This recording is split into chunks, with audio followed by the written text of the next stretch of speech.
सर्दियों की कड़ाके की रात थी। आसमान में तारे चमक रहे थे, लेकिन धरती ठंड से जमी हुई थी। एक 3-4 दिन की नन्ही बच्ची कपड़ों में लिपटी एक घर के बाहर पड़ी थी। उसकी हल्की हल्की रोने की आवाज सुनाई दे रही थी, मानो वो अपने नसीब को पुकार रही हो। महिंदर खेत से थके मांदे घर लौट रहा था। जैसे ही उसकी नजर बच्ची पर पड़ी, वो ठिठक गया। हे भगवान, इतनी ठंड में ये मासूम यहाँ कैसे पड़ी है? रे रे रे रे रे, कैसे निर्दयी लोग हैं जो इसे यहाँ अकेला छोड़कर चले गए। बाप रे बाप। उन्होंने धीरे धीरे बच्ची को उठाया। नन्ही जान ठंड से कांप रही थी। महिंदर का दिल पिघल गया।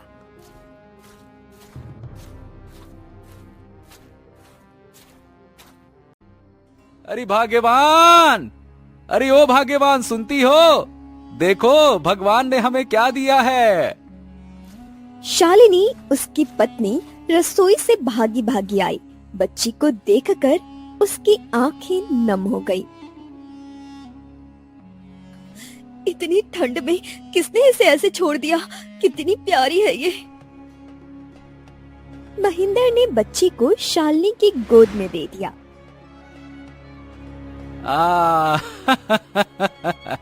अरे शायद भगवान ने हमारी सूनी गोद को भरने के लिए ही इसे भेजा है। देखो तो कितनी प्यारी बिटिया है। अब से ये हमारी बिटिया है। इसे कभी ये महसूस नहीं होने देंगे कि ये हमारी अपनी संतान नहीं है। ठीक है ना भाग्यवान? हमें इसका नाम रखना चाहिए। मेरे ख्याल से जिया नाम कैसा रहेगा? हाँ, जिया, ये बहुत अच्छा नाम है। तुमने ऐसा नाम दिया है जिसने हमारे जिया को खुश किया है। यानी हमारी बिटिया और हमारा अपना जिया। ये सही है। आज से हम इसे जिया कह के बुलाएंगे। ये है हमारी जिया।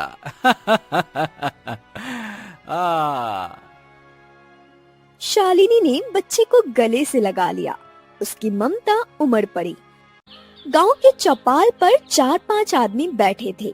महिंदर और शालिनी द्वारा बच्ची को अपनाने की चर्चा हो रही थी।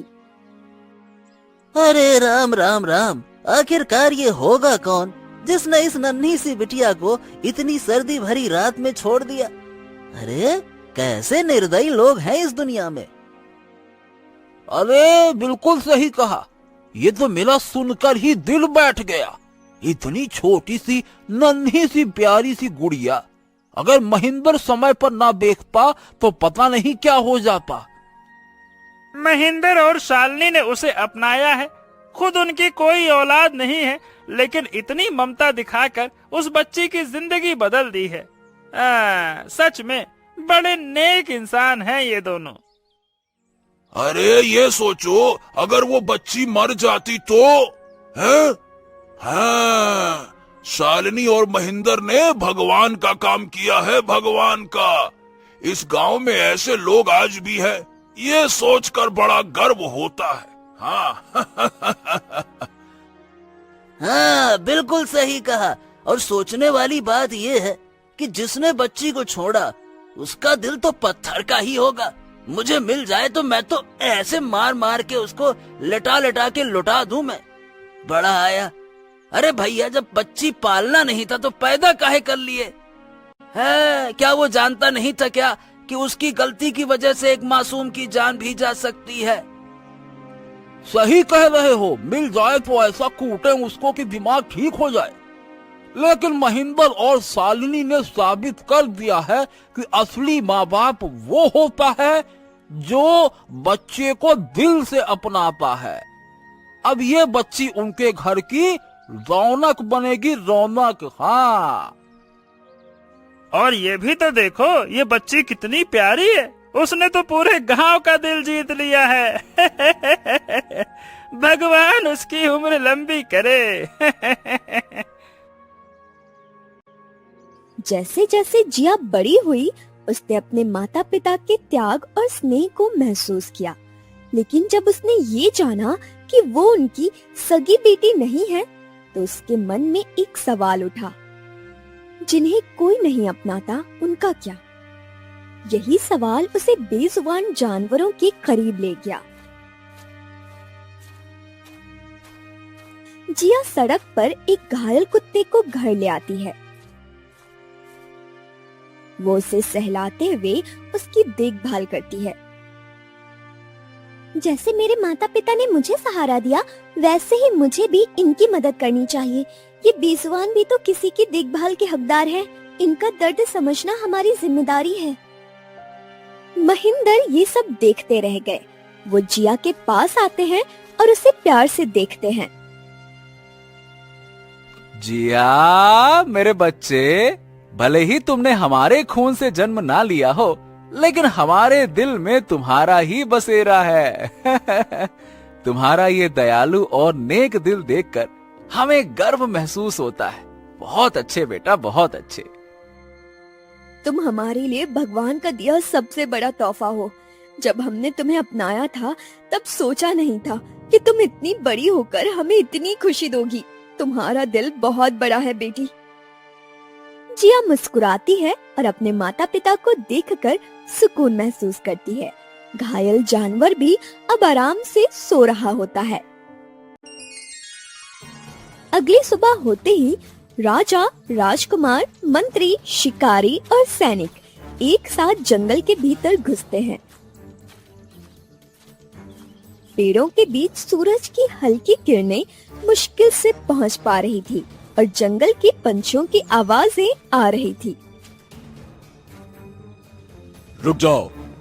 जंगल में प्रवेश करते वक्त याद रखना, यहाँ हर कदम पर खतरा हो सकता है। हमें अपनी पूरी समझ और शांति से काम करना होगा, ठीक है? चिंता ना करें महाराज, सैनिक हर दिशा में तैनात है। हम किसी भी परिस्थिति का सामना करने के लिए तैयार हैं। ये अनुभव मेरे लिए नई सीख होगा पिताजी। शांत और सुंदर है ये जंगल। चलिए, मैं तैयार हूँ। लेकिन याद रखना, ये जंगल केवल सुंदरता से भरा नहीं है, खतरों से भी भरा हुआ है। आप चिंता ना करें महाराज, हमारे सैनिक हर दिशा में तैनात है। कोई भी खतरा हमारे करीब नहीं आ पाएगा। आप निश्चिंत रहिए। पिताजी, ये पहली बार होगा जब मैं जंगल की गहराई में आया हूँ। ये अनुभव बड़ा ही अनमोल होगा। अनमोल तो ये तब होगा राजकुमार, जब आप अपना पहला शिकार करेंगे। ये देखिए, देखिए देखिए देखिए देखिए, यहाँ शेर और तेंदुए की गंध है। हाँ,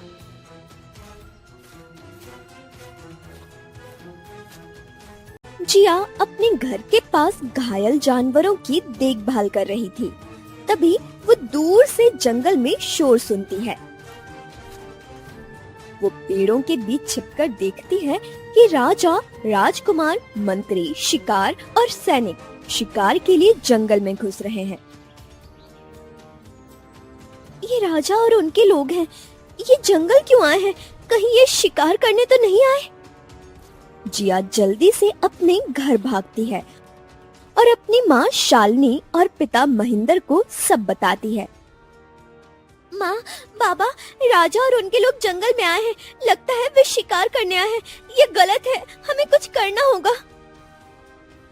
हाँ बेटी, राजा का सामना करना आसान नहीं है। उनके फैसले पर सवाल उठाना हमारी ताकत से बाहर है। जिया, मैं जानती हूँ कि तुम्हारा दिल इन बेजुबान के लिए कितना दुखी है, लेकिन राजा के सामने जाने से पहले सोचो, वो गुस्से में कुछ भी कर सकते हैं। माँ, बाबा, अगर मैंने कुछ नहीं किया तो ये जानवर मारे जाएंगे। मुझे रोकने दीजिए। ये जंगल उनका घर है और मैं इसे बचाऊंगी। जिया बिना रुके जंगल की ओर दौड़ती है। राजा और उनका दल शिकार की तैयारी में है। शिकारी जमीन को सूंघकर कुछ निशान दिखाता है। राजकुमार, ये आपके पहले शिकार का दिन होगा। देखिए, यहाँ शेर और तेंदुए की गंध है। बस थोड़ा और आगे चलिए। हाँ, सही कहा, लेकिन याद रखना, ये जंगल उनकी दुनिया है। हमें सतर्क रहना होगा। तभी जिया उनके सामने आ जाती है। उसकी आंखों में गुस्सा और निडरता झलकती है। महाराज, कृपया शिकार मत कीजिए। ये जंगल जानवरों का घर है, उन्हें भी जीने का अधिकार है। तुम कौन हो जो मेरे आदेशों पर सवाल उठा रही हो? क्या नाम है तुम्हारा? बोलो। मेरा नाम जिया है महाराज, और मैं ये मानती हूँ कि हमें जानवरों की रक्षा करनी चाहिए, ना कि उन्हें मारना चाहिए। और तुम्हें क्या लगता है कि यह जंगल हमारी वीरता का परीक्षण है? शिकार हमारी परंपरा का हिस्सा है। ये हमारी संस्कृति का सम्मान है, सम्मान। तुम एक लड़की होकर हमारी परंपराओं पे सवाल उठा रही हो, ये तुम्हारे लिए ठीक नहीं होगा लड़की, समझे? तभी महिंदर और शालिनी दौड़ते हुए वहाँ पहुँचते हैं। दोनों राजा के सामने सिर झुका लेते हैं। महाराज, कृपया हमारी बेटी को माफ कर दीजिए। वो बस अपने दिल की बात कह रही थी, उसकी कोई गलत मंशा नहीं थी। ये छोटी है महाराज, इसे आपकी परंपराओं का गहराई से नहीं पता है। इसे क्षमा कर दीजिए, हम इसे समझा देंगे। कृपया करके इसे माफ कर दीजिए, माफ कर दीजिए। ठीक है, इस तरह की बातें राजा के सामने नहीं की जाती हैं। अपनी बेटी को समझाओ, समझे? अगर उसने फिर से कुछ ऐसा किया तो वो खुद को मुश्किल में डाल देगी, समझ गए? ए लड़के, राजा के फैसलों पर सवाल नहीं उठाया करो, समझ रही हो ना? अरे तुम जानती नहीं हो, ये हमारे सम्मान का मामला है। राजा ने जो कह दिया सो कह दिया, वो पत्थर पे लकीर की तरह होता है। चलो ठीक है, जाओ, ले जाओ इसको यहाँ से, जाओ। महिंदर और शालिनी दोनों माफी मांगकर जिया को लेकर वहाँ से चले जाते हैं। महाराज, मैंने एक तेंदुए को देखा है, मैं उसका पीछा करता हूँ। सैनिकों, तैयार रहो, हमें भी सतर्क रहना होगा। महाराज, जंगल में हाथियों का झुंड भी है, ये खतरनाक हो सकता है। हमें सावधानी से चलना होगा, बिना जरूरत किसी जानवर को उकसाना नहीं है। ध्यान रखना, ये उनका भी घर है, ठीक है? याद रहे। शिकारी तेंदुए का पीछा करते हुए गहराई में जाता है। बाकी लोग धीरे धीरे उसके पीछे बढ़ते हैं। तभी राजा को दूर कुटिया से धुआं उठता दिखाई देता है। अरे, वहाँ धुआं क्यों उठ रहा है? क्या किसी साधु की कुटिया हो सकती है क्या? हाँ, शायद हो सकता है महाराज, ये कुटिया किसी साधु की हो सकती है। हमें वहाँ चलना चाहिए महाराज, उनका आशीर्वाद लेकर हम सभी आगे बढ़ेंगे। चलिए। ठीक है, चलो। शायद हमें जंगल के बारे में कुछ और जानकारी मिल जाए। चलो, आ जाओ। राजा, मंत्री और सैनिक कुटिया की ओर बढ़ते हैं। कुटिया के पास पहुंचने पर साधु उन्हें देख मुस्कुराते हुए स्वागत करते हैं। हे राजन, स्वागत है आपका।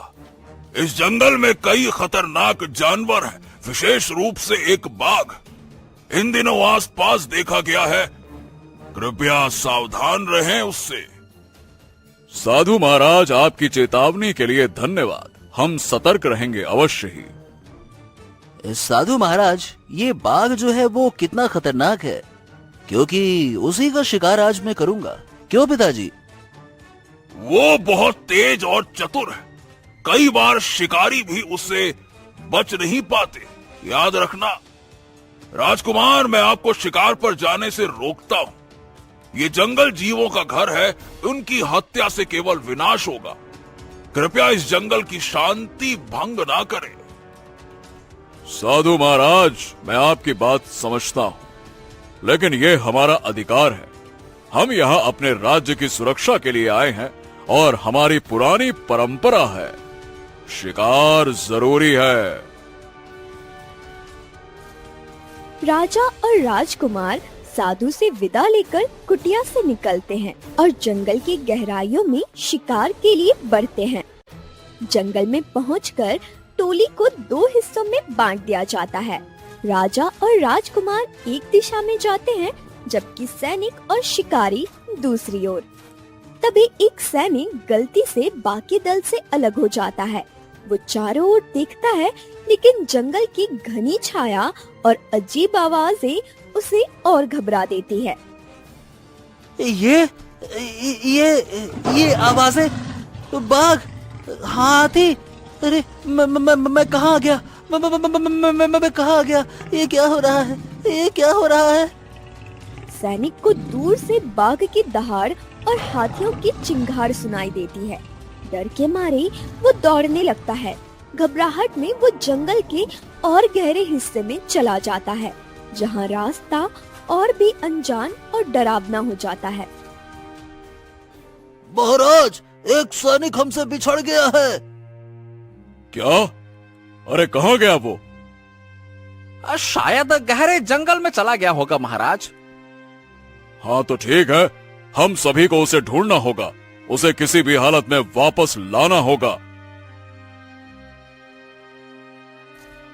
सैनिक, राजा और राजकुमार उस खोए हुए सैनिक को ढूंढने की कोशिश करते हैं। घना जंगल, अंधेरा और खतरनाक आवाजें माहौल को और गंभीर बना रही है। तभी एक और समस्या खड़ी हो जाती है। महाराज, राजकुमार भी कहीं दिखाई नहीं दे रहे। क्या? अरे ये राजकुमार कहाँ चले गए? क्या हो गया राजकुमार को? महाराज, ये तो बहुत ही गंभीर स्थिति है। राजकुमार को ढूंढना तो हमारी पहली प्राथमिकता होनी चाहिए, अति आवश्यक होगा। सैनिकों, ढूंढते ढूंढते राजकुमार भी खो गए। अगर उन्हें कुछ हुआ तो मैं कभी खुद को माफ नहीं कर पाऊंगा। राजकुमार को ढूंढने के लिए जल्दी से योजना बनाई जाए। राजा और मंत्री जल्दी से नई योजना बनाते हैं। सुनो, ठीक है, हर दल जंगल के अलग अलग हिस्से में खोज करेगा। किसी भी हालत में राजकुमार और सैनिकों को वापस लाना होगा। सैनिक और मंत्री अपनी अपनी दिशा में ढूंढने निकलते हैं, लेकिन घने जंगल और जंगली जानवर और अंधेरे के कारण खोज बेहद कठिन हो जाती है।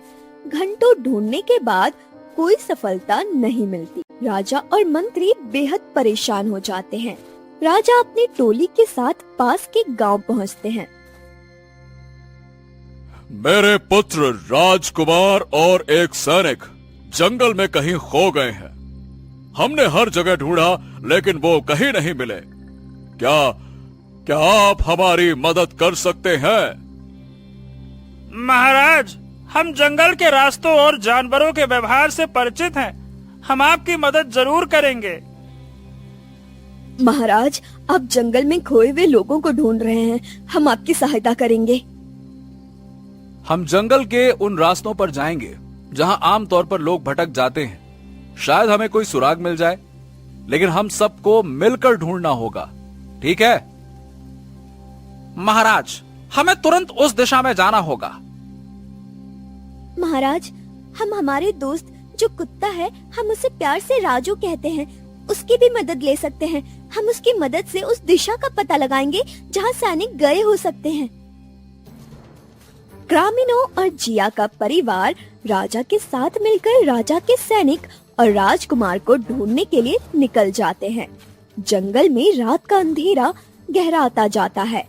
चांदनी की हल्की रोशनी के बीच राजा, जिया, ग्रामीण और सैनिक गुफा के पास पहुंचते हैं। तभी गुफा के अंदर से हल्की आवाजें आती है। कोई है, कोई है, मुझे बचाओ, मुझे बचाओ, बचाओ। अरे जल्दी करो, आवाज उधर से आ रही है, जल्दी जल्दी चलो। सभी लोग तेजी से गुफा की ओर बढ़ते हैं। जैसे ही वो अंदर जाते हैं, सभी का दिल दहल जाता है। वहाँ सैनिक का शव पड़ा हुआ था। उसके शरीर पर बाघ के पंजों के निशान और चोटों के घाव हैं। ये क्या हो गया? अरे हम समय पर क्यों नहीं पहुंच सके? महाराज, यह जंगल की क्रूरता है। शायद बाघ ने उस पर हमला किया होगा। काश हम उसे बचा सकते। हम जंगल को जानते थे, फिर भी समय पर नहीं पहुंचे। ये मेरे लिए असहनीय है। एक सैनिक खो गया और अब राजकुमार भी। अगर मेरे पुत्र को कुछ हो गया ना तो। महाराज महाराज महाराज, शांत हो जाइए, शांत हो जाइए। हम राजकुमार को ढूंढने के लिए सब कुछ करेंगे, लेकिन उन्हें ढूंढ कर लाएंगे। आप निश्चिंत रहिए, निश्चिंत रहिए। अंधेरी रात में सभी लोग गुफा के पास ही ठहरने का निर्णय लेते हैं। एक सुरक्षित जगह चुनकर आग फैलाई जाती है। वातावरण में भारी सन्नाटा और चिंता है। महाराज, हमने खाने की व्यवस्था की है, कृपया कुछ खा ले। नहीं, मुझसे खाना नहीं खाया जाएगा। मेरा पुत्र अभी भी इस जंगल में कहीं खोया हुआ है और एक सैनिक की जान चली गई है। नहीं नहीं नहीं नहीं, मैं इस बोझ के साथ भला खाना कैसे खा सकता हूं? महाराज, हमें आपकी हिम्मत की जरूरत है। अगर आप कमजोर पड़े तो हम कैसे आगे बढ़ेंगे? आप ये भी तो सोचिए। महाराज, यह समय धैर्य और योजना का है। हमें मिलकर राजकुमार को बचाने के लिए पूरी ताकत लगानी होगी। ये रात मेरे लिए सबसे कठिन है। हर क्षण मेरा मन कहता है कि मेरे पुत्र पर कोई संकट मंडरा रहा है। महाराज, हमें उम्मीद नहीं छोड़नी चाहिए। राजू हमारी मदद करेगा। हमें सुबह होते ही फिर से खोज शुरू करनी होगी। हम सब आपके साथ हैं महाराज। जंगल हमारा घर है और हम हर कोने की तलाश करेंगे। हाँ हाँ, बिल्कुल, आप निश्चिंत रहिए। राजा रात भर जागते हुए अपने पुत्र की सलामती की प्रार्थना करते हैं। हे ईश्वर, मेरे पुत्र को सुरक्षित रखना। मैं उसे इस जंगल से वापस ले जाऊंगा, चाहे कुछ भी हो जाए। रात का समय, जंगल में आग की हल्की रोशनी चारों ओर फैल रही थी। आग धीरे धीरे राख में बदल जाती है। सुबह की पहली किरणों के साथ जंगल में थोड़ी राहत महसूस होती है। तुम सही कह रही हो जिया। हमें एकजुट होकर ही राजकुमार को बचाना होगा। अब कोई समय बर्बाद नहीं किया जाएगा। चलो, हमें तुरंत आगे बढ़ना चाहिए।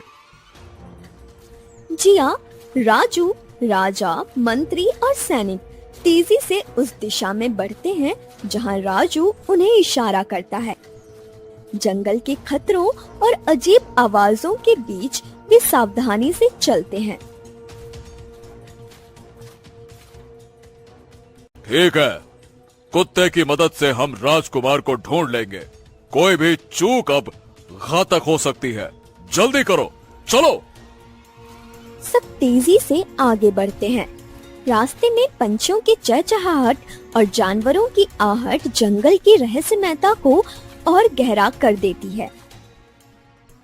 महाराज, देखिए, राजकुमार उस पेड़ पर है। राजा राजकुमार को पेड़ की ऊंची टहनी पर देखते हैं। नीचे शिकारी जानवरों का झुंड घात लगाए बैठा है। राजा का चेहरा चिंता और दर्द से भर जाता है। हाँ, हे भगवान, हाँ, मेरा पुत्र। लेकिन नीचे इतने सारे जानवर। हाँ, अब महाराज, यह तो बहुत ही खतरनाक स्थिति है। अगर जानवरों को भड़काया गया तो राजकुमार की जान खतरे में पड़ सकती है। हमें सोच समझकर कदम उठाना होगा। जानवरों का ध्यान भटकाना ही एकमात्र उपाय है। अरे, हम कोई गलती नहीं कर सकते। हमें राजकुमार को बचाने का हर संभव प्रयास करना होगा। सावधानी से योजना बनाओ, चाहे जो कुछ हो जाए, सावधानी से, याद रखना। महाराज, हम सब मिलकर ये कर सकते हैं, लेकिन हमें समझदारी और धैर्य से काम लेना होगा। राजू के पास एक योजना है। राजू, ये कुत्ता हमें रास्ता दिखाएगा? जी महाराज, राजू ने हमें कभी निराश नहीं किया। वो जानवरों का ध्यान भटकाने में हमारी मदद करेगा। हम आग जलाने का इंतजाम कर रहे हैं महाराज। धुआं और गंध जानवरों को खींच लेगा। साथ ही हम आवाजें निकालकर उनका ध्यान और भटकाएंगे। आप निश्चिंत रहिए। हाँ, ये योजना जोखिम भरी है, लेकिन ये हमारे पास आखिरी मौका है। सभी को अपनी अपनी जगह संभालनी होगी, कोई गलती ना हो, ध्यान रखना। राजू जोर से भौंकता है, मानो अपनी सहमति दे रहा हो। सैनिक और ग्रामीण सूखी लकड़ियों को इकट्ठा कर आग जलाते हैं। आग से उठते धुएं जानवरों का ध्यान भटकने लगता है। राजू दौड़कर जानवरों को उस दिशा में खींचने की कोशिश करता है जहां आग जली है। ये धुआं और गंध जरूर काम करेगा। जल्दी करो, जल्दी जल्दी। हाँ, जानवर हटने लगे हैं। वाह! राजकुमार पेड़ से सुरक्षित नीचे उतर जाते हैं।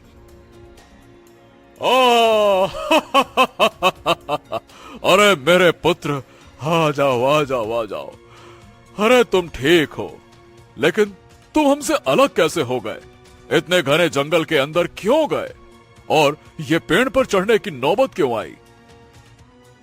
हाँ पिताजी, जब हम सैनिक को ढूंढ रहे थे तो हम किसी आवाज के पीछे पीछे चलते गए और वो आवाज किसी इंसान की मदद मांगने जैसी थी। लेकिन पिताजी, वो कोई आवाज नहीं बल्कि वो एक धोखा था। अचानक बाघ और अन्य जानवरों ने मुझे घेर लिया। क्या मतलब क्या किसी इंसान की आवाज? यह सैनिक की हो सकती है। शायद जब मैंने देखा कि जानवर मुझे घेर कर खड़े हैं, मैंने तुरंत पेड़ पर चढ़ने का फैसला किया। यह मेरी जान बचाने का एकमात्र तरीका था पिताजी। मैं पूरी रात पेड़ पर छिपा रहा। नीचे जानवर घात लगाए बैठे थे। मैं डर गया था, लेकिन मुझे यकीन था कि आप लोग मुझे बचाने जरूर आएंगे। और देखिए, आप आ गए। तुमने बहुत बहादुरी दिखाई बेटा, लेकिन इस जंगल में इतनी बड़ी गलती नहीं दोहरानी चाहिए। अब हमें जल्द से जल्द यहाँ से बाहर निकलना होगा। चलो। राजा, रानी, राजकुमार और दरबारी सभी दरबार में उपस्थित हैं। जंगल से लौटे ग्रामीण भी वहाँ मौजूद हैं। मेरे प्रियजनों, कल जंगल में जो कुछ भी हुआ उसने मुझे एक गहरी सीख दी है। जंगल और उसमें रहने वाले हर जीव की रक्षा करना ये भी हमारा कर्तव्य है। हाँ महाराज, आपकी यह घोषणा राज्य की भलाई के लिए अत्यंत महत्वपूर्ण है। हम सब इसका पालन करेंगे। आज का यह दिन मेरे राज्य के लिए ऐतिहासिक है। जिया ने अपने साहस और बुद्धिमानी से हमें न केवल जंगल से बाहर निकाला है, बल्कि हमें प्रकृति के महत्व को भी समझाया है। जिया, तुम्हारा ये योगदान अमूल्य है। आज से हम घोषणा करते हैं कि हमारे राज्य में शिकार करना पूरी तरह से प्रतिबंधित है। जंगल और उसके सभी जीवों की सुरक्षा के लिए कड़े नियम बनाए जाएंगे। इसके अलावा हर उस व्यक्ति की मदद की जाएगी जो प्रकृति और पर्यावरण की रक्षा में योगदान देगा। पिताजी, मैंने जंगल में सीखा है कि जीवन केवल राजमहल के सुख में नहीं, बल्कि प्रकृति की रक्षा में भी है। मैं इस नई नीति का पालन करने का वचन देता हूँ। दरबार में खुशियों का माहौल है। राजा, रानी, राजकुमार, जिया और सभी दरबारी जंगल और जानवरों की सुरक्षा के लिए किए गए निर्णयों पर गर्व महसूस कर रहे हैं।